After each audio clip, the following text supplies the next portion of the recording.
Bonjour à tous et à toutes et bienvenue dans ce webinaire organisé par Canyon sur le thème de scaler sa team légale.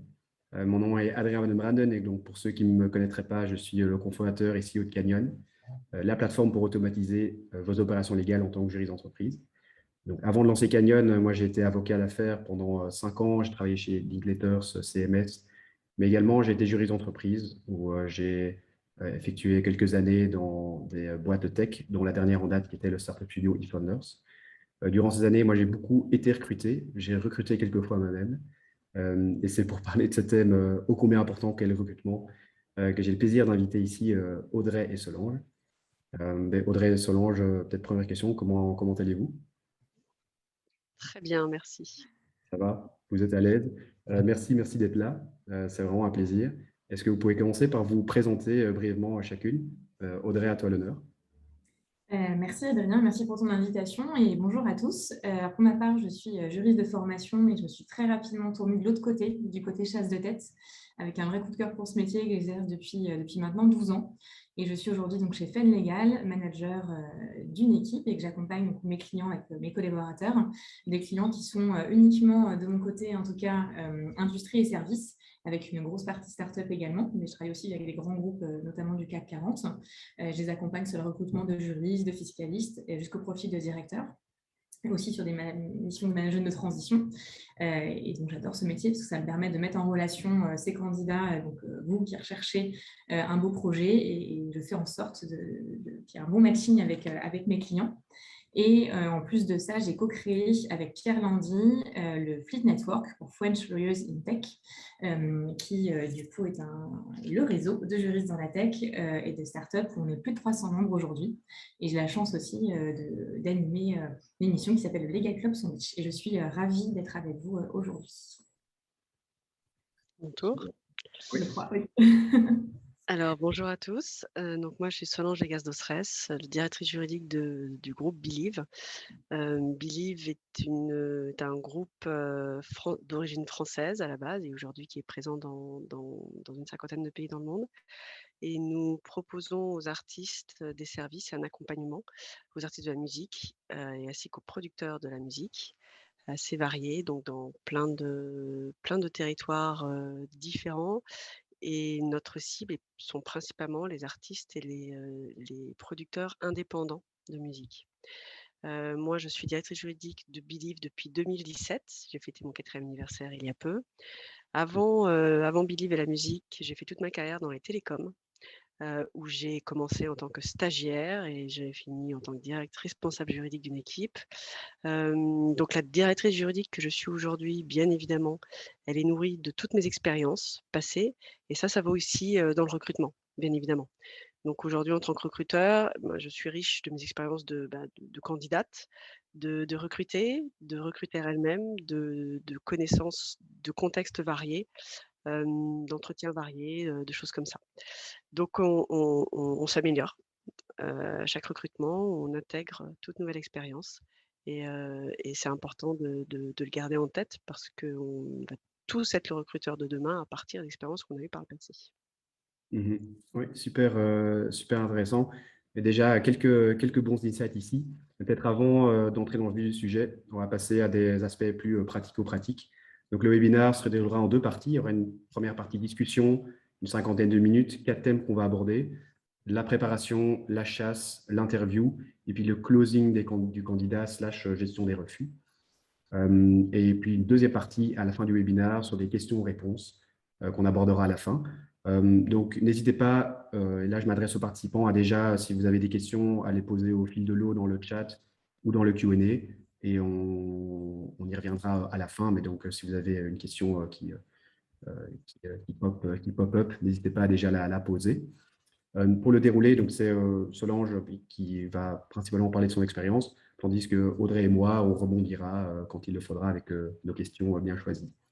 Alors, c'est moi qui vais assurer, qui serai le maître du temps. Pour m'aider, j'aurai un très joli petit timer ici. Et j'ai averti Audrey et Solange qu'il faisait un bruit horrible lorsqu'il se déclenchait, donc on sera vite. Mais voilà, histoire d'être dans le timing. Et donc, pour la première partie, donc, sur la préparation, on s'est accordé 12 minutes pour ça. Solange, est-ce que tu es prête? Go. Eh ben, c'est parti. Alors, préparation du recrutement, ça va être la principale étape.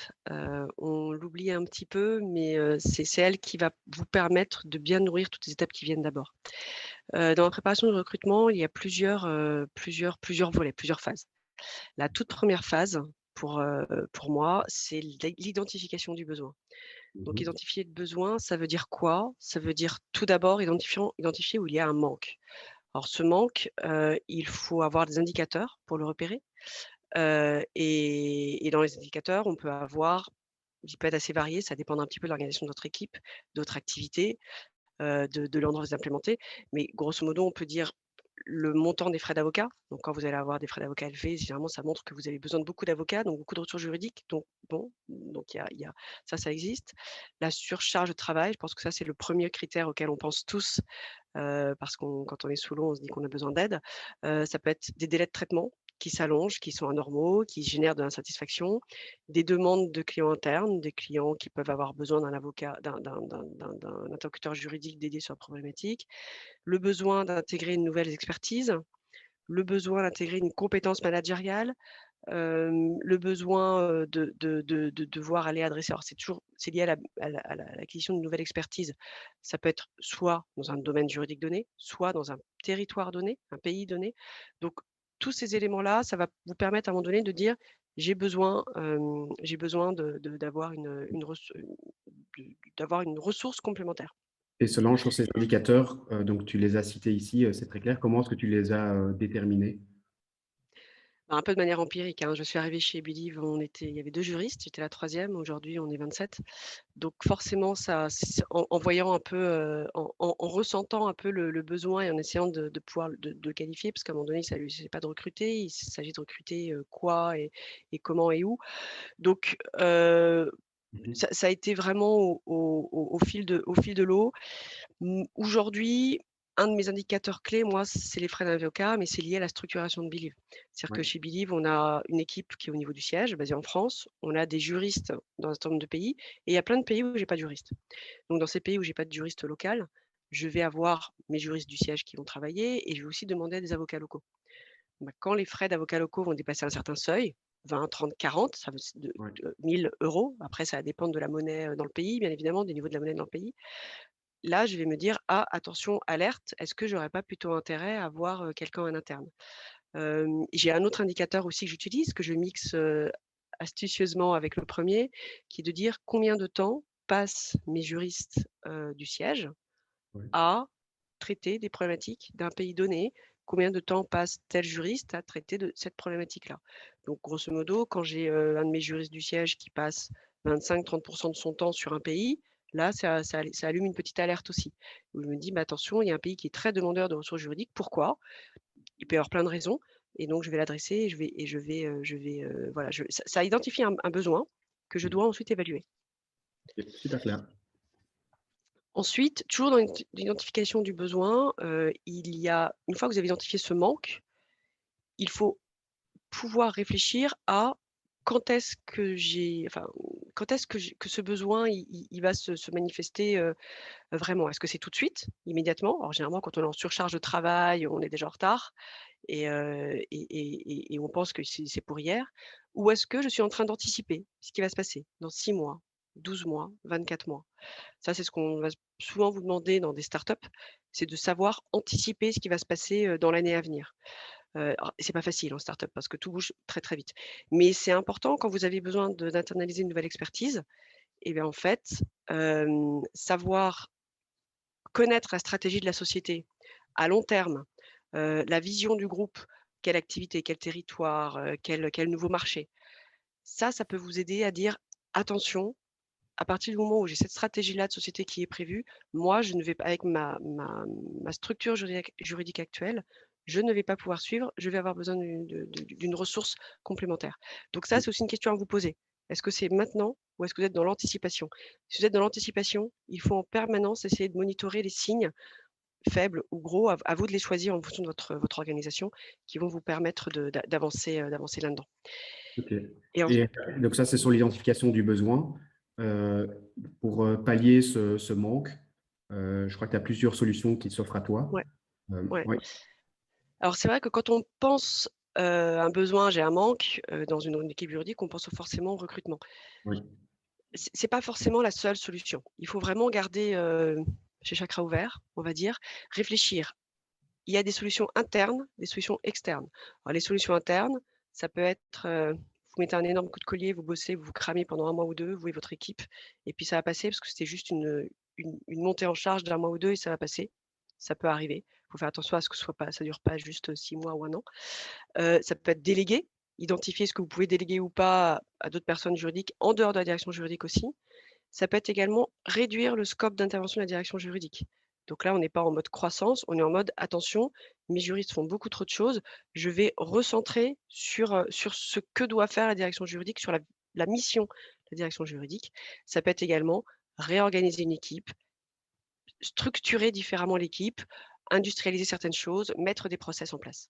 Donc ça, c'est les solutions que je vais dire, que je vais qualifier de solutions internes. Après, il y a des solutions externes qui peuvent être mises en place. Donc, c'est plutôt ce pourquoi on est en train d'échanger aujourd'hui.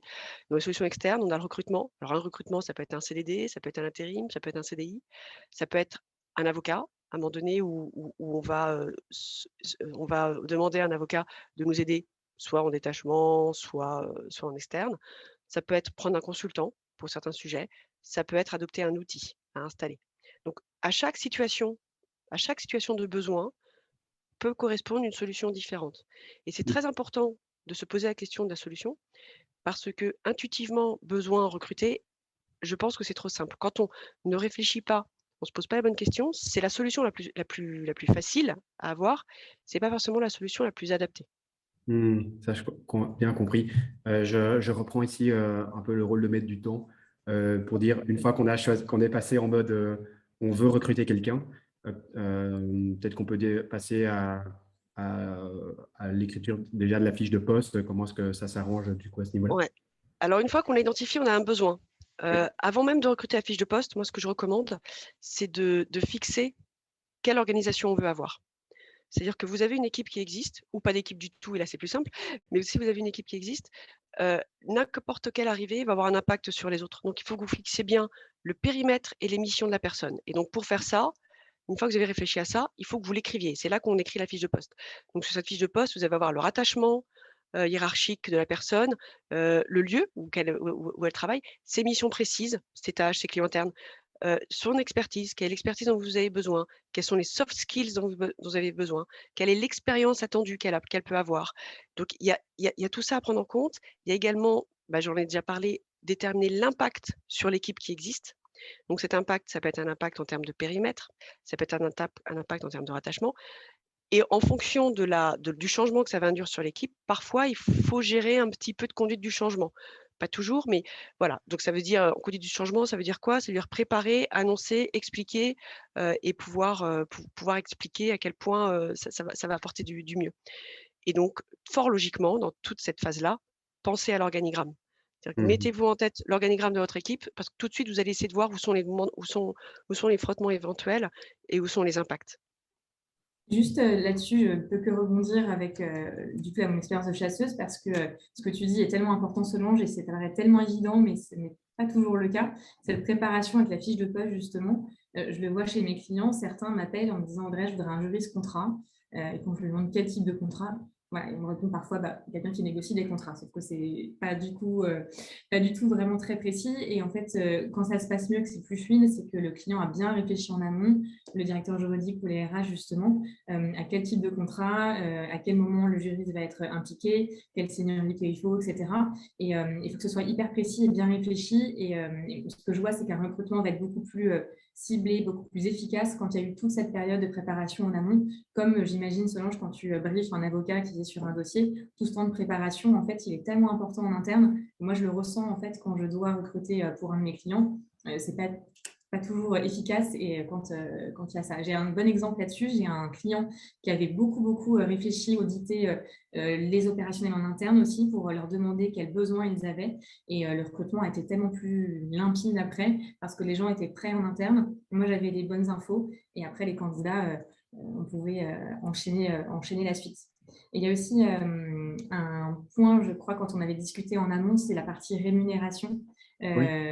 Solange, du coup, tu nous disais, toi, et c'est un bon tip, je trouve, du coup, c'est de ne pas indiquer la rémunération si tu publies une annonce. Et c'est vrai que moi, je suis plutôt partisane de ça, ce qui n'est pas le cas de tout le monde, que ce soit des recruteurs internes ou des chasseurs, parce qu'en fait, autant le fait d'avoir une bonne fiche de poste, ça permet de ne pas rajouter des hard skills, des compétences techniques et d'agrandir la fiche de poste si elle n'est pas très précise au départ. Autant la rémunération, c'est bien, je trouve, d'avoir une petite flexibilité parce que finalement, vous pouvez très bien avoir un gros coup de cœur pour un candidat un peu moins dimensionné qui va être un peu moins cher, mais que vous n'allez peut-être pas payer autant que ce que vous avez prévu, qui finalement va être mieux que les autres.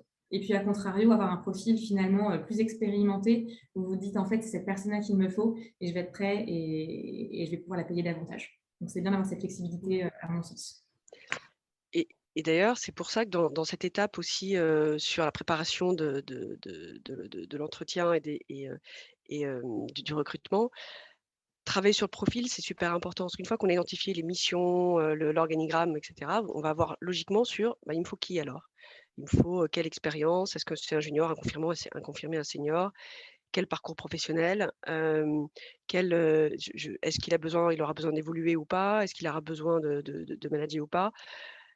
Et donc, avoir toutes ces caractéristiques pour avoir vraiment les must, on va dire je suis désolée pour l'anglicisme, les must have, et avoir les petits plus qui seraient bien, c'est très important de l'avoir en évitant d'avoir un profil trop rigide, parce que si on a un profil trop rigide, on risque de chercher le mouton à 5 pattes. Donc, garder les éléments clés et puis les petits plus à côté, ça vous permettait d'avoir justement d'avoir suffisamment de précision pour pouvoir savoir ce que vous cherchez et en même temps de garder cette flexibilité qu'évoquait Audrey. Et Et puis, pour toi, voilà. Solange, est-ce que tu parlais de junior, médior, senior? Ça correspond à quoi en termes d'expérience chez toi? Bon, alors pour moi, un junior, ça va de 0 à 3 ans. Parce qu'il y a beaucoup, enfin voilà, 3 ans, c'est quand même, 2-3 ans, c'est quand même encore jeune pour un juriste. Expérimenté, j'ai une vision très, très, très, très extensive de l'expérimenté, c'est plutôt 3-10 ans. Et au-dessus, c'est junior. Alors, entre 3 et 10 ans, on a quand même des juristes d'expertise très différentes. Hein, donc bon, voilà, ça dépend aussi de la personne qu'on a en face de nous. Oui, vas-y. Non, super, très clair. Et pour finir sur cette étape de préparation, deux derniers volets. Il y a un volet qui est budget. Donc oui, effectivement, si vous recrutez quelqu'un et que vous avez un bon DAF chez vous, il va falloir que vous réfléchissiez au budget. Donc c'est pas open bar, c'est quels sont les coûts de vos équipes. Et ça peut influer sur le profil. C'est-à-dire que si vous n'avez pas beaucoup de budget, vous allez plutôt avoir un junior. Si vous avez un peu plus de budget, vous pouvez avoir quelqu'un d'un peu plus expérimenté. Et il faut se battre pour son budget, forcément. Et voilà, une fois que vous avez fait tout ça, vous pouvez rédiger l'annonce. L'annonce, c'est la fiche de poste un petit peu plus sexy et ça marche très bien.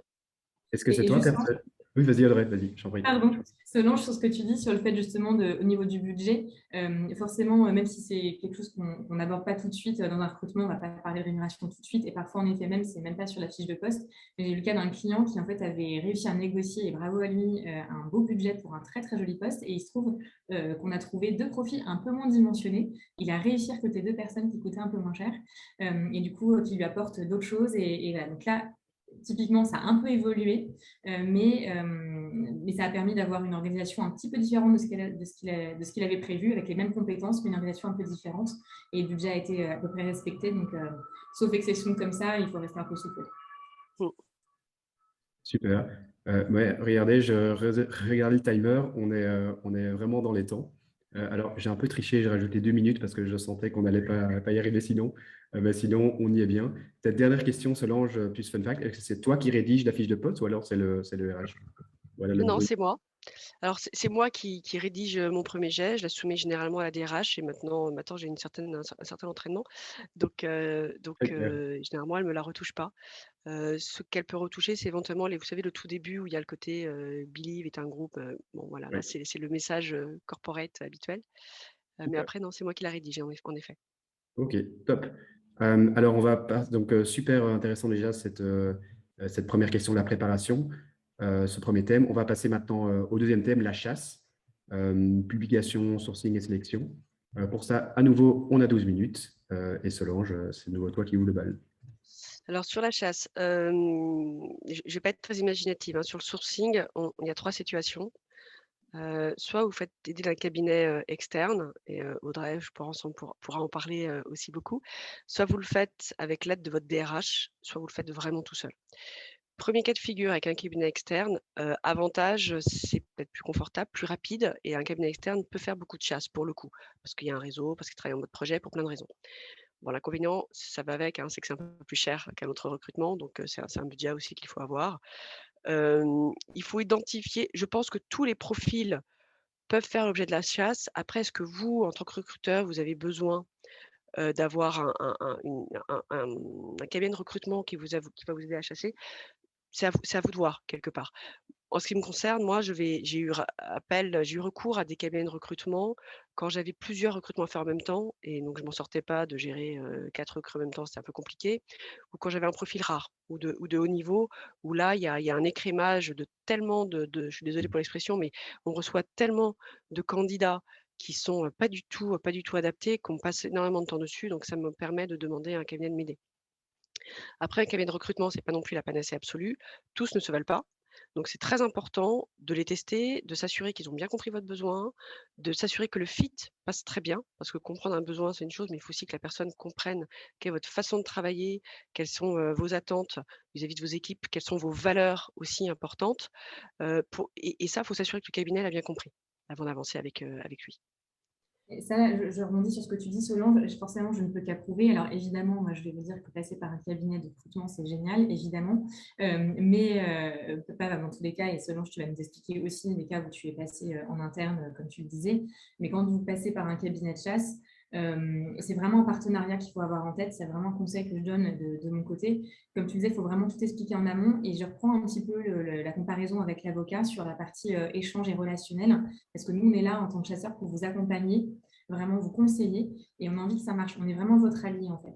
Notre but, en fait, c'est le vôtre, c'est-à-dire vraiment que vous trouviez la bonne personne pour votre équipe. Donc, il faut vraiment qu'on comprenne tous les enjeux.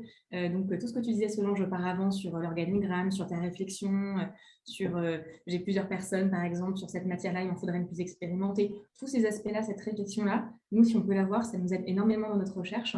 Et aussi comprendre ce qui est bien dans cette équipe, quels sont les projets de l'équipe, de la société, mais aussi ce qui est compliqué. Et ça, je parle par expérience. J'ai déjà eu des clients par le passé qui m'ont caché des choses, du coup, des nouvelles expériences avec des profils qui sont partis à répétition. Mais moi, j'ai besoin de comprendre pourquoi ça s'est passé, pour pas que ça se reproduise, et surtout avoir des réponses à apporter aux candidats que je pourrais contacter. Aussi, ça m'est déjà arrivé d'avoir une société qui avait très mauvaise réputation il y a longtemps, qui y remédiait. Ça, j'ai besoin de savoir. En fait, je prône vraiment la transparence absolue dans cet échange, cette alliance vraiment chasseur-entreprise pour trouver vraiment le meilleur profil. C'est vraiment un partenariat. Donc, je vous encourage à fonctionner comme ça et à penser comme ça. On est d'accord et typiquement, si vous travaillez dans un cabinet de recrutement, il ne faut pas hésiter à lui dire ce que vous attendez en termes de reporting quand on reçoit les candidats. Moi, j'ai eu des cabinets qui me faisaient des reportings, qui étaient, très désorganisés. Je perdais plus de temps à essayer de retrouver mes petits dans les différents mails envoyés. D'autres cabinets qui, eux, avaient un reporting extrêmement détaillé, très clair et c'était du bonheur. Et ils m'ont pris discuter sur, quels sont les tests qui se font passer aux candidats, par exemple, parce qu'il y a des tests d'anglais, enfin voilà, il y a de Mhm. personnalité, de plein de choses, on peut envisager plein de choses. Donc ça, c'est important, c'est une vraie relation partenariale. Ensuite, les 2 autres voies, donc avec l'aide de votre DRH, ça peut être très bien parce que la DRH connaît bien l'entreprise, vous, connaît les collègues, connaît les, mmh, les qualités relationnelles ou autres qu'il faut avoir. Ça coûte beaucoup moins cher qu'un cabinet de recrutement, bien évidemment. Après, le petit inconvénient, c'est qu'un DRH va peut-être enfin une DRH va peut-être faire un petit peu moins de chasse, sauf s'ils ont des profils dédiés en talent acquisition, ce qui peut arriver, chasseurs de talent, excusez-moi, ce qui peut arriver dans certains groupes. Heu, S'ils connaissent pas très bien les fonctions juridiques, il va falloir l'aider, les accompagner beaucoup. Donc ça va vraiment dépendre de ce que la DRH peut vous apporter. Moi, chez Believe, j'ai plutôt de la chance. Nous avons des talent acquisition, du coup, spécialisés et certains qui sont vraiment, centrés sur les fonctions support et dont les juristes. Donc ça, Top. c'est plutôt une bonne chose. Et ensuite, dernier scénario, vous recrutez tout seul, sans DRH, sans cabinet. Vous prenez vos petits bras musclés, vous remontez les manches et vous y allez. L'avantage, c'est que ça vous coûte pas très, très cher. L'inconvénient, c'est que vous allez y passer beaucoup plus de temps. Ça va être plus chronophage, que vous allez recevoir tous les CV, vous allez devoir les trier Et pour avoir fait un paquet de recrutements, vous recrutez un juriste marketing, vous recevez des CV de juristes droit immobilier ou droit fiscal. Donc c'est juste, c'est quand même, voilà, c'est pas très agréable, mais vous allez passer du temps à faire du tri de CV. Donc le conseil, si jamais vous êtes seul, et je l'ai été, hein, seule quand même pour être Oui, tout à c'est fait ça. honnête, c'est fixez-vous un cadre et une méthodologie. Typiquement, est-ce que vous passez combien de temps par semaine vous passez sur les CV? Est-ce que vous enfin voilà, on peut y revenir un peu, je reviendrai un peu sur la sélection après, mais c'est important de pouvoir, vraiment vous astreindre à une méthodologie stricte afin de pas y perdre trop de temps. Après ce qui peut vous aider à gagner du temps, c'est par exemple essayer d'identifier les secteurs économiques où vous pourriez avoir des juristes qui ont des problématiques similaires aux vôtres. Ça, c'est quelque chose qui peut aider, notamment si vous avez un petit peu de temps pour faire de la chasse. C'est quelque chose qui peut vous permettre de mieux anticiper.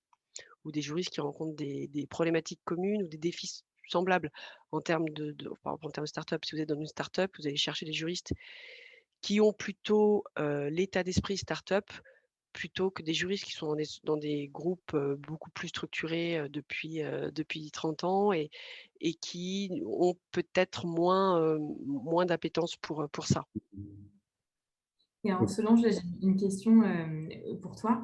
Justement, tu nous as dit que soit toi, tu étais passé par chasseur, tu étais aussi passé par ta DRH et l'équipe de Talent Acquisition et aussi en direct. J'imagine que tu l'as ressenti, c'est un vrai métier qui te soit fait en interne ou en externe pour le coup.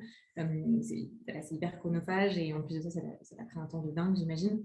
Donc, sur quel type de profil, toi, avec l'expérience que tu as, tu recommanderais de pouvoir gérer en direct éventuellement si voilà, quelqu'un est vraiment tout seul, n'a pas de moyens de passer en externe ou en interne, justement, si la personne va se débrouiller, sur quel type de profil tu conseilles de pouvoir gérer en interne et à quel moment externaliser, soit auprès de la RH, soit en externe, vraiment auprès d'un cabinet. J'aurais tendance à dire que, alors pour moi, je l'ai fait quand j'avais beaucoup de recrutements en même temps et quand j'avais un profil un peu atypique à trouver. Où là, j'allais y passer encore plus de temps que prévu. Donc ça a été plutôt mes deux lignes directrices.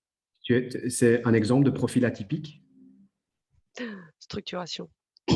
Un juriste chez moi qui s'occupe de structurer les outils juridiques, qui s'occupe outils juridiques, ça peut être les documents, les contrats types, mais pas que. Mais en fait, comme on est présent dans plein de pays avec des droits applicables différents sur nos contrats, avec des artistes et des cultures juridiques très différentes, on a besoin d'avoir en permanence le lien avec le terrain et avec le central, là où on détermine la stratégie commerciale, juridique et autres, pour pouvoir aligner en permanence les besoins avec nos capacités.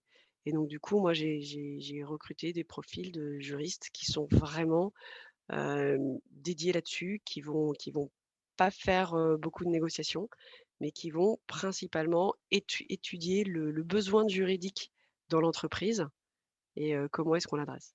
Oui, une Donc, sorte de profil LegalOps, c'est plutôt dans cette veine-là. ouais, avec une vraie analyse juridique quand même, hein, avec un vrai Oui. travail d'analyse juridique pour pouvoir comprendre les divergences. Les Mhm. divergences. Ok, top.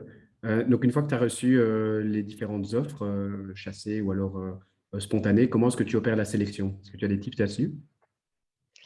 Alors, une fois que j'ai la sélection, donc si on passe par un chasseur, par une RH ou tout seul, vous aurez compris déjà que c'est pas la même chose.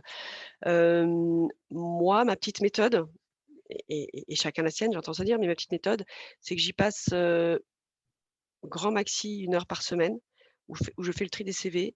Je les classe en catégories, la catégorie avoir absolument, avoir, la catégorie non. J'ai mon crayon à la main, je mets un stabilo vert, un stabilo jaune.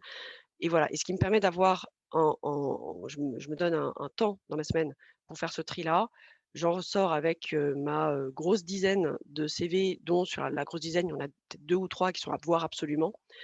Et en fait, une fois que j'en ai au moins 3 qui me plaisent, là, je lance les entretiens. Enfin, qui me plaisent vraiment. Mhm. Ok, super clair. Et je me demandais ici, vu que tu as recruté, tu disais, plus d'une vingtaine de profils, Aujourd'hui, chez Believe, combien de candidats, combien de profils ont été recrutés via des candidatures en direct, donc spontanées, versus ceux que tu as pu chasser directement? Alors, en recrutement en direct sur la France, en France, j'en ai recruté 7. Et sur les 7, il y en avait une qui était quand même en mobilité interne. Et à l'étranger, j'en ai recruté 6. Ok, Et on avait 2 qui ont été achetés en même temps qu'une entreprise qu'on a rachetée. Donc là, il n'y a pas de recrutement, il y avait intégration directe. En cabinet de recrutement, il y en a eu 10. ouais, Et donc, tous en France. Tous en France. ok, intéressant. Donc, plus ou moins moitié-moitié, enfin, si on enlève Ouais, le côté acquisition. Ok, ouais, ouais. intéressant. Et pourquoi juste en France sur la chasse? Parce que je connaissais. En fait, j'ai essayé un cabinet de chasse sur l'étranger. J'avais pas été convaincue et je trouvais que ça faisait déjà beaucoup d'intermédiaires en réalité. On est sur des pays avec des cultures juridiques différentes. Il y a la barrière aussi du langage parce que tout se fait en anglais. Donc Hmm. forcément, il y a une précision des termes, même si on parle anglais tous les jours, il y a une précision des termes qui n'est pas exactement la même dans les 2 sens, hein, moi comme le candidat. Et donc je trouvais que ça faisait beaucoup d'intermédiaires et j'avais pas été convaincue par le cabinet de recrutement. Donc généralement, j'ai sollicité la RH locale qui à chaque fois m'a plutôt bien aidée. Et en fait, c'est un recrutement qui se faisait en trinôme. C'est-à-dire que la RH identifiait des profils, me les envoyait et je faisais mon tri. Euh, je les rencontrais, ils rencontraient le patron de pays et ensuite une décision prise à 3. Et ça a été assez efficace à chaque fois. Hop. Ce que Euh, tu pointes, reste Solange, c'est que… 7 Ah, secondes, mais donc parfait pour ta dernière question, Audrey. Ouais, nickel. Oui, ce que tu dis, Solange, et ce qui est, je trouve, transparent de ce que tu me dis depuis le début, c'est avoir une super méthode, en fait. Être très, très organisé, que ce soit en interne, toute seule, ou avec l'ARH, ou avec un cabinet, c'est d'être très, très organisé et avoir une anticipation de comment ça va se passer. Et ça, je pense que tu vas nous en parler un petit peu aussi après par rapport au process et ton expérience là-dessus. Et ça, je pense que c'est vraiment, vraiment important. Et j'ai un point par rapport à ce que tu dis sur l'étranger, notamment, mais c'est valable aussi en France, et là, pour ma partie côté cabinet de recrutement, c'est vraiment aussi peut-être demander des recommandations autour de vous. C'est comme un cabinet d'avocat, en fait, vous n'allez pas appeler le premier cabinet qui apparaît sur Google quand vous avez besoin d'être accompagné sur un deal au Mexique. C'est pareil pour le recrutement, en fait, demander autant que possible des recommandations. Et après, voilà, il faut aussi faire passer des entretiens à un cabinet de recrutement. Moi, j'ai déjà eu plusieurs de mes clients qui me passaient des entretiens avant d'être choisis pour savoir si ça allait bien matcher. Donc, je vous conseille de faire ça. Top, hyper intéressant. Cool. Donc, partie de nouveau assez dense sur les sélections. On va passer à une partie encore plus dense, mais super passionnante, qui est celle du process d'interview. Et pour cette partie, comme il y a énormément de choses à dire, on a un bonus de 4 minutes. Donc, on a 16 minutes pour aborder. Jusque-là, on tient bien le temps, donc c'est top. Solange, de nouveau, à toi de lancer le bal. Alors, moi, le conseil que j'ai tendance à dire, en tout cas ce que j'essaie de faire, c'est de fixer rapidement les entretiens. C'est quand au moment où vous avez vu le CV et le moment où il faut que vous avez vu le candidat, vous avez vu énormément de CV différents, vous êtes peut-être posé des questions, donc c'est important que ce soit pas trop éloigné. Mhm. Et quand fixer l'entretien, ça veut dire avec qui on les entretient, dans quel ordre. Quand il y a plusieurs personnes, il y a le cabinet, il y a vous, il y a le DRH, il y a peut-être votre N+1, il y a peut-être un client interne qui va le rencontrer, il y a peut-être un collègue, il y a peut-être un N-1, qui sait. Donc, il faut vraiment que vous réfléchissez sur ça va être quoi le process de recrutement interne que je vais mettre en place. En fonction du profil du poste, ça peut varier. Ça va pas toujours être le même process. Moi, j'ai déjà contribué chez Believe, par exemple, j'ai déjà contribué à des process de recrutement qui ne sont pas des process de recrutement de juristes, c'est sur un autre profil, mais on m'a demandé en tant que soit client interne, de vision complémentaire avec un œil neuf, de rencontrer un candidat, de passer une demi-heure avec lui pour échanger, pour dire ce que j'en pensais. Donc, ça aussi des choses qui peuvent se faire. Donc, il faut vraiment que vous réfléchissiez à votre parcours de recrutement en termes d'entretien. Quel entretien avec qui pour faire quoi? Ensuite, sur l'entretien, votre entretien lui-même. En tout cas, ma méthode à moi. La première phase, c'est avant l'entretien, on regarde le CV et on identifie les plus et les moins du CV. Les questions que vous posez dessus. Le but, c'est que vous puissiez vous mettiez des petits rappels, des petits astérisques pour vous fixer quels sont les points que vous allez aborder pendant l'entretien. C'est important parce que c'est ça aussi qui va vous permettre d'ajuster, d'avoir un entretien qui rentre vraiment dans le cœur du profil du candidat lui-même, pour pas avoir quelque chose d'hyper standard. Il faut que vous notiez également les compétences que vous souhaitez tester. Est-ce qu'il va parler anglais? Est-ce qu'il sait, quelles sont ses expériences de management dans une situation difficile? Si vous avez une circonstance de management dans l'équipe avec des moments de tension, bah, il faudra que vous sachiez si la personne que vous recrutez elle est habituée à faire ça ou pas, si elle a déjà été confrontée, par exemple. Donc, essayez de tester ce qui va être important pour vous. Moi, il y a quelque chose que j'essaie de tester systématiquement, parce que je trouve que c'est très important dans une vie d'équipe, c'est la relation d'équipe et l'humour. Donc, un candidat qui n'a aucun humour pendant l'entretien, bah, je vais avoir un petit peu du mal en réalité. Donc c'est chacun son truc, hein, mais pour moi, être capable d'avoir un sourire et d'avoir une petite farce, ça ne veut pas dire qu'on va se taper sur le ventre en faisant des blagues un peu border, mais c'est quelque chose que j'essaie de tester d'une façon ou d'une autre. Alors des fois, je me suis loupée, certes, mais voilà. Donc chacun a ses propres choses à tester. Quoi qu'il en soit, c'est vous qui établissez votre format d'entretien. Donc est-ce que c'est une discussion? Est-ce que vous avez des questions droit au but? Est-ce que c'est vraiment vous qui voyez ce à quoi vous êtes le plus solide? Le plus à l'aise, excusez-moi, mais il faut vraiment que l'entretien vous permette de tester tout ce que vous avez besoin de tester. Dans ce cadre-là, vous pouvez aussi poser des questions un peu inhabituelles. Alors, inhabituelles, ça veut dire que ce sont des questions complètement bizarres ou déplacées ou personnelles, mais ça peut être des questions qui sont un peu inhabituelles afin de voir comment le candidat réagit, de pouvoir percer un peu sa façade, d'avoir un aperçu de qui vous avez comme personne derrière le rôle de candidat. Parce que quand on est candidat, on est aussi dans un rôle. Moi, des questions que j'aime bien poser, alors je révèle un peu mes tips, hein, mais c'est quelle est l'expérience professionnelle qui a le plus marqué et pourquoi? C'est plutôt le pourquoi qui m'intéresse plus que l'expérience elle-même.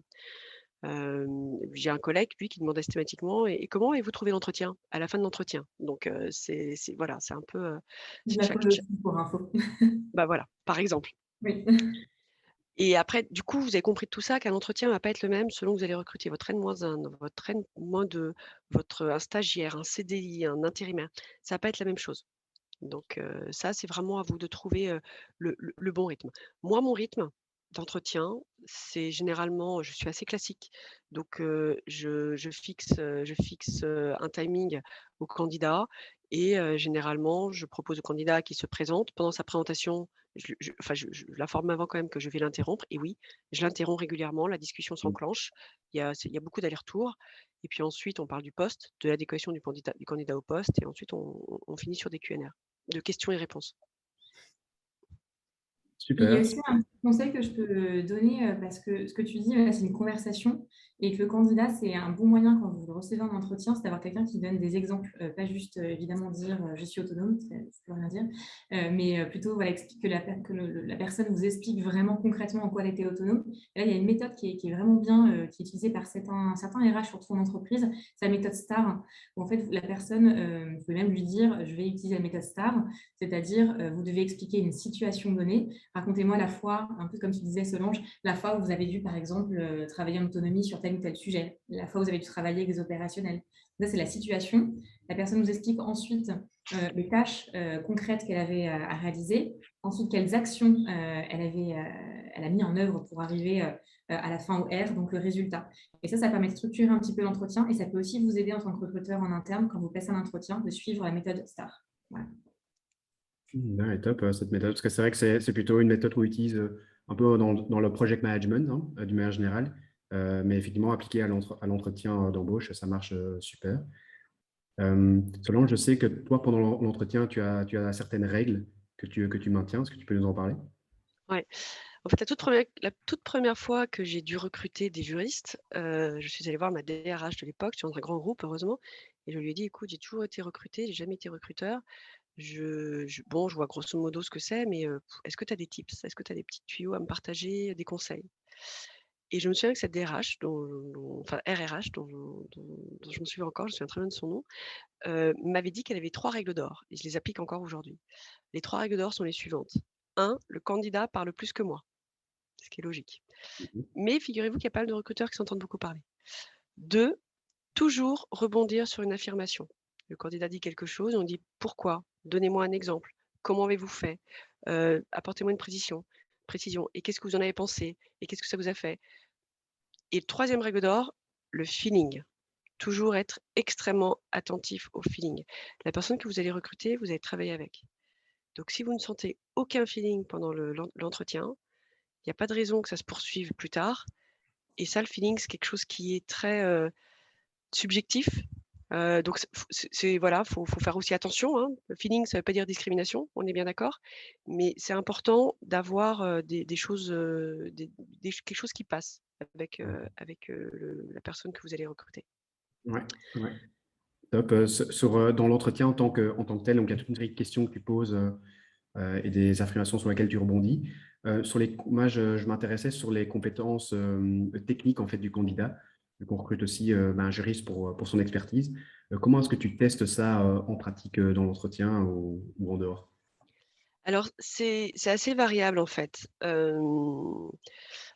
Moi je teste, alors déjà je teste l'attention. C'est-à-dire que généralement quand il a eu d'autres entretiens avant moi, je lui demande: «Qu'avez-vous retenu des autres entretiens?» Ce qui permet déjà de savoir si la personne a compris, a fait attention, si elle va ouvrir son carnet pour regarder ses notes. Enfin voilà, ça permet d'avoir un premier, une première opinion sur le niveau d'attention et de fixation des souvenirs qu'elle peut mobiliser. Après sur les compétences techniques, j'aurais tendance à dire que ça va varier. Quand je recrute un manager, je ne vais pas le tester autant sur les compétences techniques, d'expertise juridique que quand je vais recruter, quelqu'un, qui ne sera pas manager. Sur un junior, je vais tester la compétence technique un peu plus que sur un expérimenté. Un expérimenté, pourquoi? Parce que ce qui va m'intéresser aussi beaucoup, c'est son expérience. Donc, je vais plutôt tester sur quelle situation, quelle problématique il a eu à gérer, quel est son savoir-faire, mais y compris son savoir-être. Donc, en fonction du profil, on va tester des choses différentes. J'ai jamais fait de cas pratique en entretien. J'ai jamais donné une clause à rédiger, des choses comme ça. On peut le faire. Moi, je pense que c'est pas idiot d'en faire. Moi, j'ai plutôt toujours abordé des sujets d'actualité juridique. Par exemple, quelqu'un qui me dit qu'il est fasciné par de nouvelles technologies, je fais bon, bah, parlez-moi de la responsabilité des intermédiaires techniques dans la directive e-commerce et les débats en cours avec la directive droit d'auteur. Qu'est-ce que vous pensez de l'article 17? Bon, bah, si la personne elle s'intéresse vraiment à ces sujets-là, elle saura de quoi je parle, elle saura me dire des choses. Si elle a juste enrobé un petit peu, bon, bah, c'est dommage, elle se serait un peu loupée. Donc voilà, ou des jurisprudences récentes. Donc il y a un échange qui peut se faire sur une thématique juridique, mais ça dépend du profil. Et c'est vrai que ça dépend aussi de votre besoin, j'imagine, de ce à quoi vous êtes à l'aise en termes de test. Ok. Ce test technique, je me permets juste de rebondir. Là, c'est plus un retour d'expérience par rapport à des clients qui mettent ça en place. Certains, en effet, anonymisent en fait une clause ou un contrat et le font préparer en amont au candidat. Et ce qui est intéressant, c'est que s'enclenche une discussion ensuite, non pas forcément pour avoir la bonne réponse, mais pour savoir aussi est-ce qu'il y a un bon matching sur la réflexion et comment la personne va être amenée à réfléchir, à présenter son cas. Est-ce que ça va passer avec des opérationnels? Est-ce que la personne a un jargon juridique incompréhensible? Est-ce que ça passera aussi justement avec le business? Et ça, c'est une manière assez intéressante de pouvoir tester un candidat. Ou comme tu le dis, Solange, c'est à vous de trouver votre modus operandi justement là-dessus. Et c'est vrai, je suis d'accord avec toi, Audrey. Les questions, en fait, plus de connaissances, c'est plutôt des questions de réflexion et de mise en situation. Moi, j'aime bien plutôt les questions de mise en situation. Et dans telle situation, vous avez fait quoi? Et si vous avez dû changer, faire autrement, comment est-ce que vous auriez fait? Voilà. Et après, bien évidemment, chez Believe, on teste l'anglais systématiquement. Et ça, c'est plutôt la RH qui s'en occupe. Une fois que l'entretien est terminé, Solange, est-ce que tu demandes des références? Alors oui, ça peut m'arriver. Alors je les demande, en fait, j'essaye très souvent quand le candidat a eu un parcours où il est passé par certaines personnes que je connais, je teste en disant: «Tiens, mais je connais un tel, est-ce que vous connaissez?» Il me répond oui ou non quand il m et je demande si ça les dérange que j'appelle cette personne, par exemple.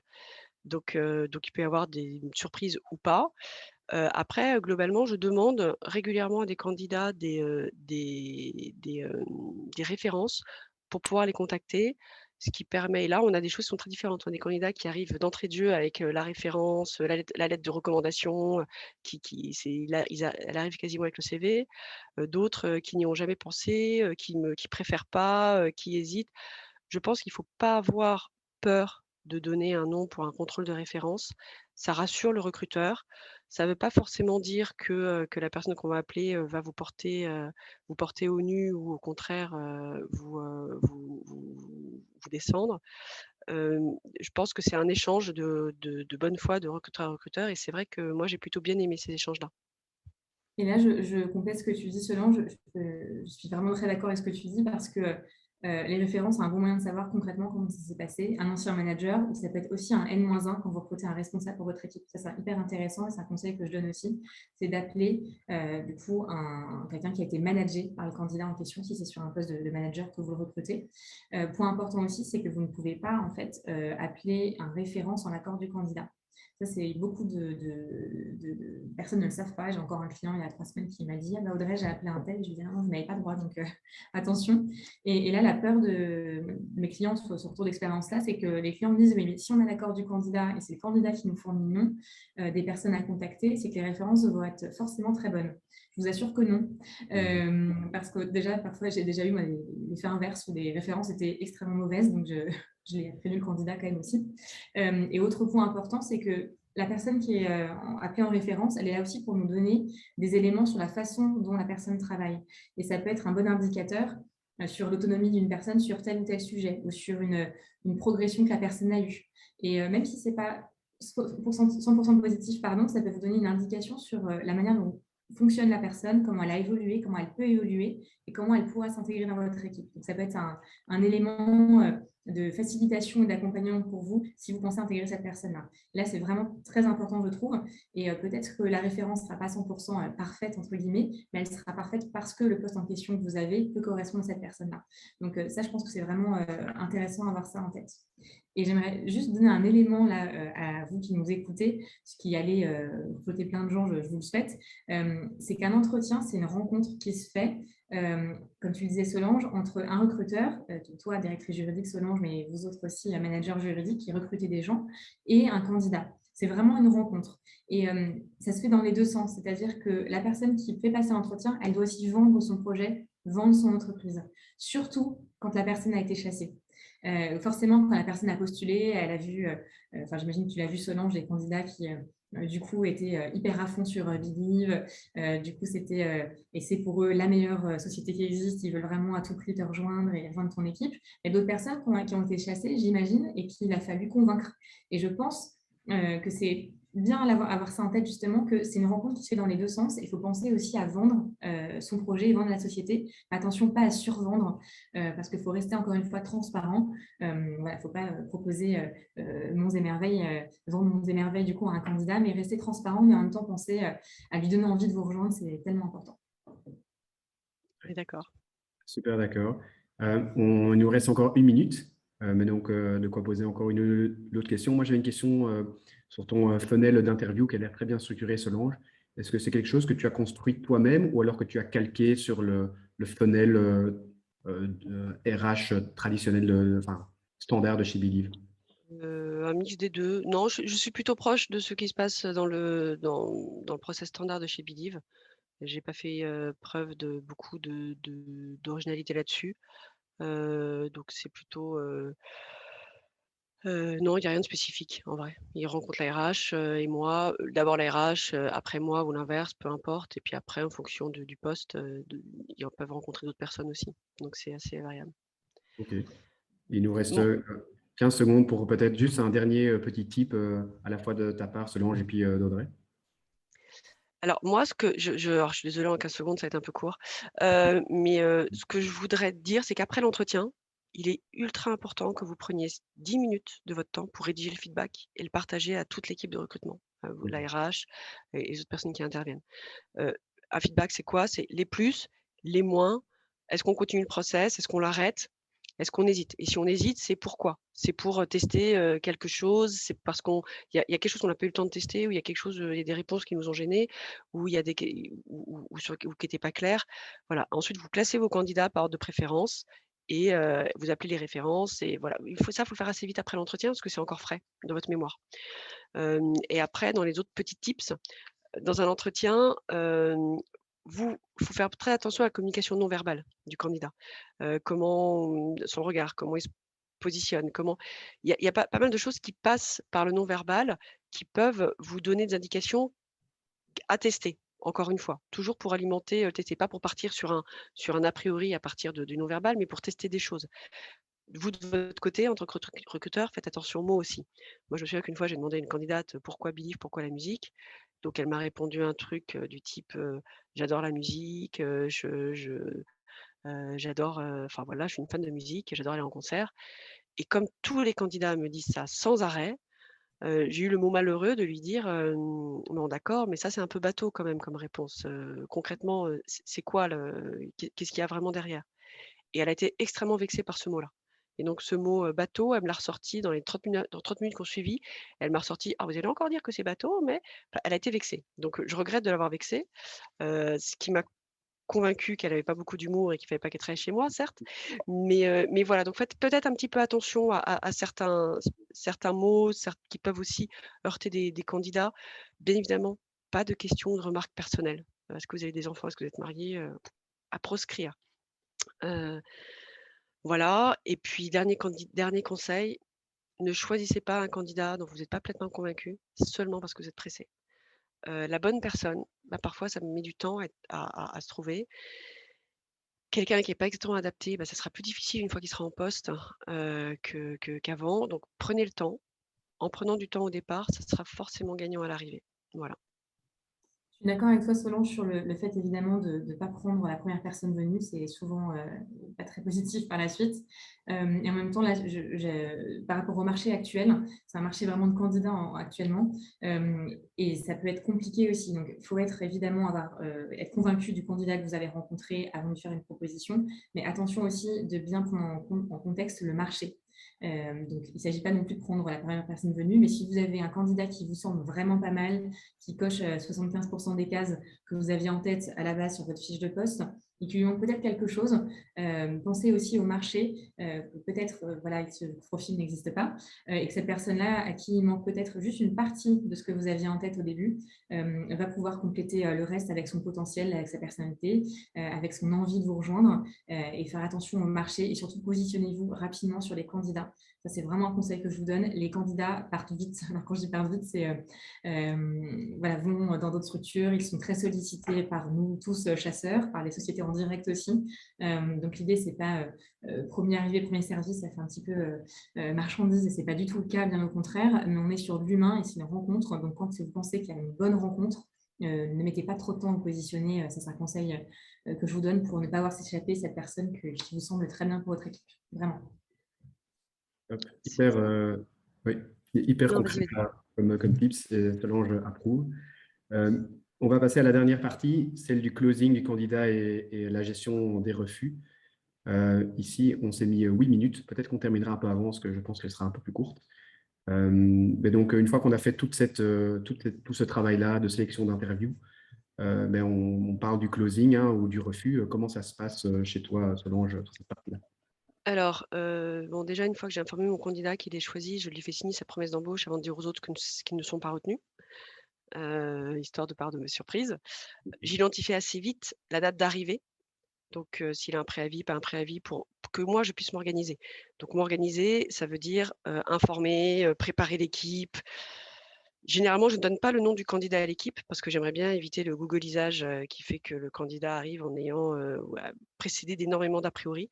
Donc voilà, donc ça me permet d'avoir ça de pouvoir, plus rapidement me mettre en mode, le candidat va arriver. Je rédige également le message d'annonce que je vais soumettre à la nouvelle recrue, le message d'annonce d'arrivée, et puis je commence à préparer l'onboarding. Chez Believe, on a un process d'onboarding, assez précis, donc ça, c'est pas mal. Après pour les candidats qui sont refusés, alors ceux que j'ai reçus, généralement, je les appelle personnellement. Il m'est arrivé aussi, quand il y avait beaucoup de candidats en même temps, de demander au cabinet ou à la DRH de les appeler et j'explique les raisons, du refus. C'est-à-dire que quand je dis: «Bon, bah, c'est pas vous, désolé, c'est un autre candidat. Vous avez été très bien, mais voilà, est-ce que vous avez des questions?» quand le candidat me dit: «Bah oui, pourquoi?», je lui explique. Ça peut être très important pour un candidat d'avoir ce feedback, pour qu'il puisse, comprendre là où il y avait des choses qui manquaient, là où il pourrait, là pourquoi il n'était pas adapté, pourquoi quelqu'un a été meilleur. Dans ce cadre-là, je pense que c'est d'autant plus important que parfois vous pouvez avoir des candidats qui réagissent mal. Alors moi, ça m'est jamais arrivé d'avoir un candidat qui réagit mal au téléphone, j'ai plutôt eu de la chance, mais je sais que ma DRH, par exemple, ont eu des réactions agressives, vraiment agressives. La pire réaction, c'était, «Je connais ton nom, je veux savoir où tu habites». Donc des candidats qui pensent qu'il y a une problématique de discrimination ou des raisons cachées derrière un refus. Ça peut être quelque chose qui peut arriver. Donc je pense que pour écarter tout doute, c'est important d'objectiver le refus, de savoir écrire, que vous-même vous sachiez écrire pourquoi on dit non au candidat. Parce que si on dit juste non au candidat en disant: «Bah non, quelqu'un était mieux, point», forcément il y a toujours un doute énorme. Alors que si vous êtes capable de dire: «Bah voilà, on a trouvé un candidat qui avait plutôt cette expertise, cette expérience et c'est vrai que ça nous intéresse davantage», bah c'est c'est quand même mieux. La partie gestion de refus, elle est tellement importante, Solange, parce que c'est bien en effet de faire une proposition, et c'est le but quand vous lancez un recrutement, c'est de choisir quelqu'un qui vous rejoigne. Mais tous ces candidats-là qui ont postulé ou qui ont été chassés, en effet, il faut leur expliquer pourquoi. Et ça, c'est souvent mal géré en fait par beaucoup de sociétés. Et c'est très frustrant et ça laisse aussi une mauvaise image de votre société, ce qui est quand même très dommage. Alors qu'un non, ça s'explique. Et ça peut être aussi dû sur des choses très objectives, parce qu'on parle de compétences, mais il y a aussi forcément une partie feeling qui est non discriminatoire, hein, bien entendu, mais il y a une partie feeling. Là, je pense à un client qui finalement avait 2 candidats en finale et avait un candidat parfait pour le poste, très très expert, avec un bon feeling, juste bien, et c'était déjà très bien. Et un autre candidat où il y avait un feeling à 200%, mon client voulait absolument travailler avec cette personne, mais il manquait une petite expertise. Et en fait, c'est pas le bon timing. Il a choisi l'expertise plus, même s'il y avait un feeling un petit peu moins important, là où justement parfois c'est l'inverse qui se fait. Et ça s'explique très bien en fait à un candidat que la personne va mieux s'intégrer dans une équipe, que cette expertise-là, par exemple, une autre personne a fait telle ou telle chose ou tel projet et ça peut lui servir pour plus tard. Ça s'entend et ça se comprend. Et d'ailleurs, ce refus que vous expliquez à un candidat, je vous encourage, là aussi je prêche pour ma paroisse et pour tous mes confrères, quand il y a un candidat qui est refusé, que vous passez par un chasseur, expliquez au chasseur aussi pourquoi vous lui dites non. Parce que j'ai eu pas mal de clients qui m'ont dit non, juste non. Moi, c'est une réponse que je n'accepte pas, parce que je veux comprendre pour mieux avoir ma recherche. Et même vous, ça vous sert aussi, vous passez en direct à comprendre pourquoi je dis non à ce candidat. Donc le formuler, comme tu disais Solange, ça permet aussi d'avancer dans la recherche et de vous conforter dans le choix que vous avez fait aussi de votre candidat. Donc ça, c'est vraiment, vraiment important. En fait, il n'y a pas de bon ou mauvais candidat, en fait. Il y a juste des candidats qui correspondent bien à votre projet pour votre équipe à un moment donné et d'autres candidats qui iront mieux ailleurs, en fait, tout simplement. Moi, j'ai une petite expérience personnelle, hein, qui m'a convaincue que c'était important d'expliquer. Alors c'était pas moi, c'était mon mari, il y a très longtemps, il y a une quinzaine d'années, où il a dit non à une candidate avec juste un mail, malgré toutes les qualités, toutes vos qualités, ils ne l'ont pas donné suite au recrutement, donc un truc hyper neutre qu'il envoie et la personne lui envoie un scud par mail en plus, en expliquant qu'en fait, elle a très bien compris que dans l'univers où travaillait moi à l'époque, c'était un univers pourri où le physique comptait plus que le reste et qu'elle avait été discriminée à cause de son physique. Ce qui n'était évidemment absolument pas le cas, mais il a été tellement surpris que c'était, voilà, donc j'en ai gardé vraiment ce retour marquant en me disant: «Il faut qu'on explique aux candidats pourquoi c'est pas eux». Ouais, c'est fou. Et tu parlais notamment, Solange, d'avoir reçu donc, carrément une menace hein, suite à Ouais, un ouais, ouais. refus. Est-ce que il y a d'autres situations de ce type-là? Est-ce que c'est entre guillemets fréquent Bah, ou... ça arrive pas non plus de manière très fréquente, mais il faut faire attention. Moi, j'ai un souvenir qui est un petit peu différent. Une candidate qui pendant très, très junior, qui pendant l'entretien a fondu en larmes. Je lui ai Hmm. posé une question, elle m'a répondu à côté, je fais: «Non, c'est pas du tout la question que je vous ai posée, je vous ai plutôt posé cette question-là». Ça l'a complètement déstabilisée et elle a fondu en larmes. Donc je lui ai donné des Kleenex, j'étais un peu: «Mais il faut enfin, ça va? Vous allez bien?» Bon. Et j'ai appris par la suite, par la bande, qu'en fait, elle avait gardé un souvenir atroce de cet entretien, forcément, hein, je peux comprendre et donc de moi et donc qu'elle disait que j'étais quelqu'un de très méchant alors que bon, voilà, donc on ne peut pas anticiper, mais je pense que c'est toujours important d'être de pou et quand elle est part quand je n'ai pas retenu cette candidate, pas parce qu'elle avait fondu en larmes, mais parce qu'elle, elle était un peu à côté, J'ai pas pris le temps de lui expliquer. Je lui ai juste envoyé un mail, effectivement, en lui disant: «Bah non, non, ça sera pas vous». Donc bon, voilà, mon conseil, c'est transparence. Mmh. Ouais, c'est dingue. Top. Je pense qu'on a déjà tu as déjà abordé rapidement la préparation de l'arrivée de la nouvelle recrue, Solange. Est-ce qu'il y a... Donc, j'ai retenu que tu rédigeais toi-même l'annonce de bienvenue que tu soumets aux candidats. Oui, Donc, ça, c'est top. Et aussi que tu taisais le nom jusqu'à la dernière minute. Est-ce que c'est quelque chose que tu as fait dès le début ou que tu as aussi appris, en fait, j'ai appris. t'as appris? J'ai appris le jour où j'ai recruté une stagiaire. C'était une stagiaire, charmante par ailleurs. Donc j'ai donné le nom de mes équipes en disant: «Bah, elle va nous rejoindre à partir de telle date». Comment elle s'appelle? Donc j'ai naïvement donné le nom à mon équipe et dans l'après-midi, elle avait été googlisée par toute la direction juridique, donc il y a quand même 40, enfin j'exagère un peu, mais bref, elle a été googlisée par certaines personnes de la direction juridique et de mon équipe surtout, et ils étaient tombés sur des photos, d'elle. Elle avait pris des photos avec une photographe, pour une styliste, et donc des photos qui étaient un peu en mode un peu Jean-Paul Gaultier, enfin qui étaient voilà, elle avait une sœur jumelle où elle se mettait en scène sur ces photos, qui étaient des photos artistiques magnifiques, hein, c'était pas du tout des photos olé olé, mais c'est vrai que c'était des photos, très, très, très spéciales. Et cette stagiaire qui était adorable, qui était très timide en plus, est arrivée avec, cette image qui lui collait au basket juste avant d'arriver, et là je me suis dit: «Plus jamais, jamais, jamais». Moi-même, j'avais pas googlisé. Donc voilà, ça m'a gardé, ça m'a servi de leçon, et je ne donne plus le nom avant que les gens arrivent. Et pour autant, d'après ce que je vois quand même sur le marché, c'est que beaucoup font quand même rencontrer leurs collaborateurs, le candidat finaliste aux collaborateurs. C'est aussi une pratique qui se fait. Je pense que voilà, c'est peut-être très personnel aussi. Et certains aiment bien, au contraire, faire valider en interne auprès de leur équipe, voir si le fit passe bien aussi. Et voilà, s'il y a un gros veto de toute l'équipe juridique, ou en tout cas d'une partie de l'équipe, ça peut être aussi un élément pour ne pas intégrer quelqu'un, mais ça peut se faire aussi si vous le souhaitez, si vous êtes à l'aise avec ça. Mais le risque, en effet, c'est que tout le monde googlise la personne en même temps. Mhm.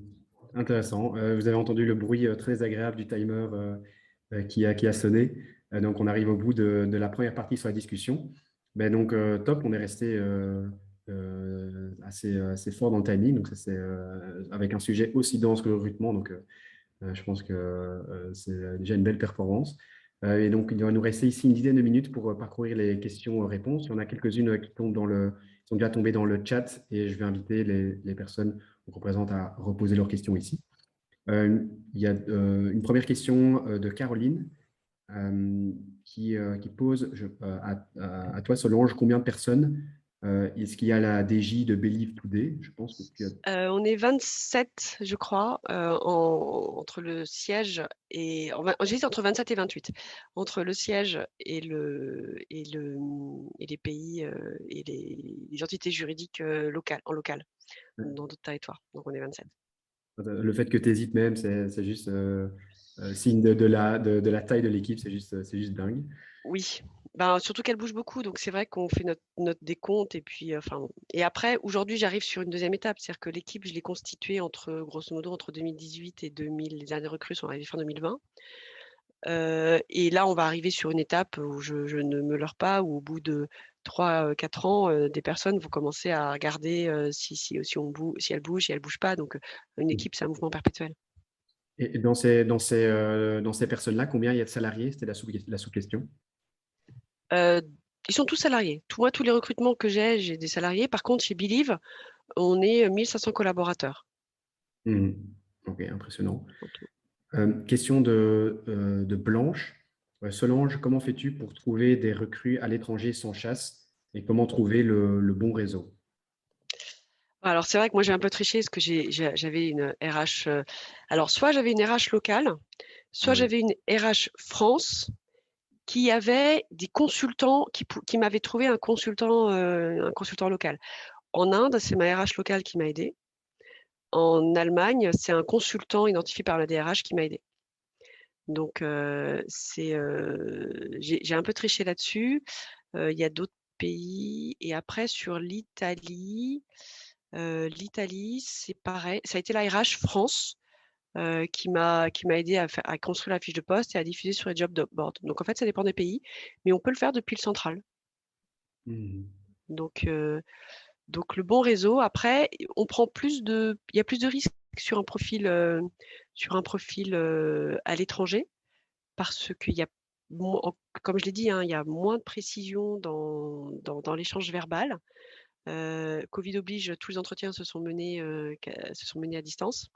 Donc ça aussi, c'est quelque chose qui va un petit peu effacer, gommer certaines aspérités de l'entretien, et donc certaines choses qui peuvent être bien en entretien. Mais globalement, si vous avez n'importe quel DRH peut trouver des consultants locaux pour l'aider. Donc n'hésitez pas à demander à votre DRH à vous.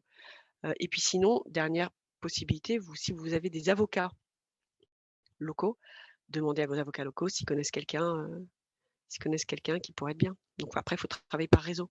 N'hésitez pas. Top. Audrey, toi, est-ce que tu es également amené à chercher des profils justement à l'international, dans les autres pays que la France? Alors moi, c'est principalement en France, très honnêtement, parce que quand on est chasseur, on a un réseau, en fait. Et ce ne sont pas forcément les DRH en interne ou les RH Talent Acquisition, parce que moi, mon métier, c'est de faire que ça. C'est-à-dire, autant je ne pratique plus le droit du tout, autant par contre, je rencontre des jurys, des avocats à longueur de journée. Je fais ça depuis 12 ans, donc forcément, c'est le réseau au fait que mes clients viennent chercher aussi. Et forcément, je vais penser à telle ou telle personne qui va peut-être pas rentrer dans les cases ou être parfaitement dans les clous, mais qui pourra très très bien correspondre aussi. Donc clairement, ce réseau-là, moi, je l'ai en France. Donc c'est clair que si on me demande de recruter en Chine, on m'a déjà demandé, j'ai refusé parce que je n'ai aucun réseau en Chine, du coup. En revanche, j'ai déjà pu quand même recruter en Europe, très honnêtement. Covid, j'ai eu un poste une fois où, du coup, c'était au Brésil, parce que en fait, j'ai des profils biculturels. Et ça peut être intéressant de passer par un chasseur français, si en effet la personne peut vous accompagner. Il faut le dire si le chasseur ne peut pas, bien entendu. Mais les postes que j'ai pu faire, et j'en ai un actuellement à l'étranger, justement en Europe, j'ai proposé à mon client un profil biculturel. Et ça, c'est quelque chose qui peut être intéressant pour un DJ qui se trouve en France, c'est d'avoir un profil qui est justement idéalement, hein, parce que c'était un peu l'idéal, et la connaissance du droit local et la connaissance de la culture locale et de toute la façon dont ça fonctionne, et en plus de savoir aussi comment ça fonctionne en France. Parce qu'au niveau du reporting, ça peut aussi faciliter les choses quand il y a un siège qui se trouve en France. Et là, ma plus-value, elle peut être éventuellement intéressante. C'est pour ça que j'ai pu avoir quelques recrutements à l'étranger, mais la majorité sont quand même en France, là où se trouve mon réseau, en fait, tout simplement. Okay, top. Il y a une question de François entre-temps qui est tombée, qui est adressée du coup à toi, Solange, mais en fait à Audrey également, hein. Est-ce que vous avez déjà fait de grosses erreurs de recrutement, et quelle en était la source? Oui, j'ai déjà fait des erreurs de recrutement. Quelle en était la source? Alors, j'ai fait quelques erreurs, donc on va dire que la plus grosse, c'est forcément quand on met un terme à la période d'essai. C'est jamais agréable, ni pour le candidat, ni pour le recruteur, bien évidemment. La source, c'est que la candidate avait l'air vraiment bien, expérimentée, tout ce qui allait bien. Et une fois en poste, en fait, grosse incompétence, un problème de niveau. Avec des erreurs à répétition, avec problème de compréhension. Donc on a arrêté là. Et alors, et là, pour le coup, je me dis que peut-être faire des tests, ça aurait permis de trouver la faille, parce qu'on s'en est vraiment rendu compte sur place. Pendant l'entretien, elle semblait être au courant de plein de choses. Donc ça a été l'erreur la plus désagréable, c'est le problème de compétence. Parce que là, on s'est vraiment loupé. Après, il y a des erreurs de recrutement liées à un manque d'anticipation. On recrute un profil en disant c'est bon, le profil ça va le faire. Pas exactement, mais c'est bon, j'ai 1 an pour ajuster ce profil-là.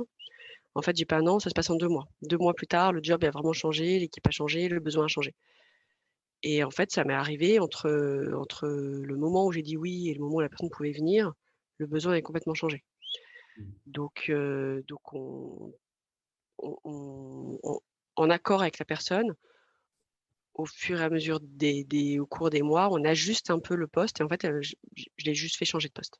Je lui ai proposé de changer de poste, donc on a fait de manière hyper constructive et ça c'était bien. Mais oui, et le problème était un problème de manque d'anticipation, clairement. Donc plutôt de ma part. Et je pense qu'aujourd'hui, cette personne-là est vraiment mieux dans son poste. Donc oui, il peut y avoir des erreurs, grosses ou petites. C'est jamais agréable, mais par contre, ce qui est hyper important, c'est de se rendre compte et de traiter le problème. Parce que si on se rend compte qu'on a fait une erreur, mais on se dit, bah, tant pis, on va faire comme ça, et puis je vais essayer de trouver des patchs à droite à gauche, on va pas y arriver. On va ça va créer encore plus de difficultés. Ça peut créer des tensions d'ailleurs. Donc moi, ce que je suggère plutôt, c'est d'aborder le problème de front. Ça ne veut pas dire violemment, hein, ça veut dire de manière objective, en parler et essayer de trouver des solutions. Alors si la personne est encore en période d'essai, il me dirait qu'il y a des solutions qui sont faciles à trouver. Si la personne n'est plus en période d'essai, à voir. C'est vraiment des réponses au cas par cas qu'il faut apporter. Mais oui, il y a déjà eu des erreurs je pense qu'on a tous fait des erreurs de recrutement et qu'on apprend de nos erreurs. Moi, notamment, ça m'a appris à bien anticiper. Audrey, toi, tu as une expérience à partager, pas spécialement sur un de tes recrutements, mais une erreur que tu as pu voir chez un client ou autre? Si, alors je vous mentirais si je vous disais que 100% des recrutements étaient parfaits en 12 ans que je fais ce métier. C'est pas vrai parce qu'on fait tous des erreurs, même quand c'est son métier d'être recruteur, et on apprend aussi de ses erreurs aussi quand on est recruteur. Et il y en a vraiment un exemple qui me vient en tête, c'est un problème par rapport à comment dire, un candidat en fait qui était convaincu de son projet et qui a réussi à me convaincre et à convaincre mon client. Et en fait, ça ne s'est pas passé comme on pensait tous en termes de changement de secteur. Alors, c'est très précis, c'est quelqu'un qui venait de la construction, qui était habitué à travailler sur des projets très long terme et qui avait vraiment très envie sur un secteur d'activité. Moi, sur le principe, je ne suis jamais contre proposer si la personne a les autres compétences requises. Mais j'avais quand même un petit doute sur le côté passage de la construction, projet très long terme, à la distribution, où c'est quand même très rapide, pas du tout la même manière de fonctionner. Et j'ai beaucoup challengé la personne, le candidat en question, enfin la candidate d'ailleurs. Et franchement, elle m'a vraiment convaincue. Les références que j'avais prises avec son autorisation du coup étaient aussi très convaincantes. Vraiment, tous les voyants étaient au vert. La cliente avait été convaincue aussi. Vraiment, toutes les trois, et même la candidate elle-même, on était convaincus que ça allait le faire. Et en fait, ça ne l'a pas fait du tout. C'est-à-dire que ma candidate ne se sentait pas bien à son arrivée. Finalement, elle s'est rendue compte que ce n'était pas le mode de fonctionnement qu'elle était habituée et que ça ne lui plaisait pas. Et en fait, on s'est rendu compte toutes les trois en discutant. On a beaucoup discuté, et ça, Solange, il faut en discuter quand il y a une difficulté. Et moi aussi, j'en ai parlé à ce moment-là. Et en fait, on s'est rendu compte que tout le monde avait été convaincu, la candidate la première, et en fait, ça ne l'a pas fait. Et puis, en fait, elle est retournée dans la construction parce qu'elle s'est rendue compte que les grands projets, ça lui manquait. Les grands projets long terme qui durent 10, 15, 20 ans, c'était vraiment ce qui lui convenait.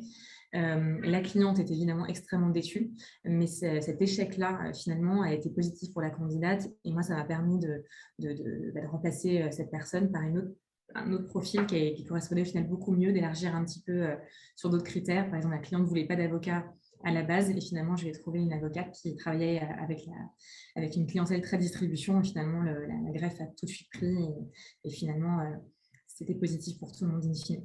Et sinon, ce n'est pas une expérience en particulier, mais plus un ressenti. C'est quelques fois où ça a pu peut-être un peu mal se passer, ou moins bien en tout cas, c'est quand il y a du manque de transparence au départ.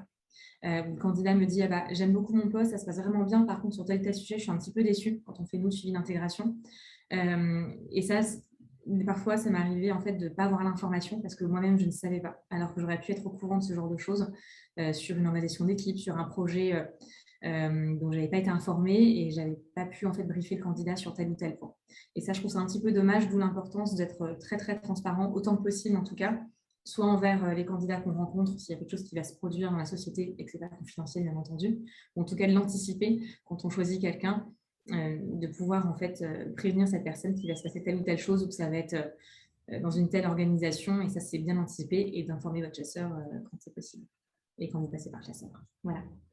Oui, super partage d'expérience. Effectivement, on apprend tous des erreurs, et ce qui est important, ce n'est pas l'erreur en tant que telle, c'est de savoir comment est-ce qu'on y réagit. Top. Écoutez, on arrive au bout du temps qu'on s'était alloué. Et ça tombe bien parce qu'il n'y a plus de questions. Donc, on va pouvoir conclure ici. Merci à toutes les deux, Audrey, Solange, pour votre temps. C'était hyper intéressant, hyper dense. J'ai personnellement appris énormément de trucs et je pense que les participants aussi. On va redonner une deuxième vie à ce webinaire en le diffusant par après. Donc, ça permettra aux nombreux inscrits qui n'ont pas pu venir de profiter ici des enseignements. Dans l'intervalle, je vous souhaite du coup une bonne journée à vous deux. Merci à tous les participants ici et à très bientôt. Merci À Adrien, bientôt merci et Solange. merci. À bientôt. Merci à à tous. tous. Au revoir. Salut, bonne journée. Bonne journée. Bonne journée.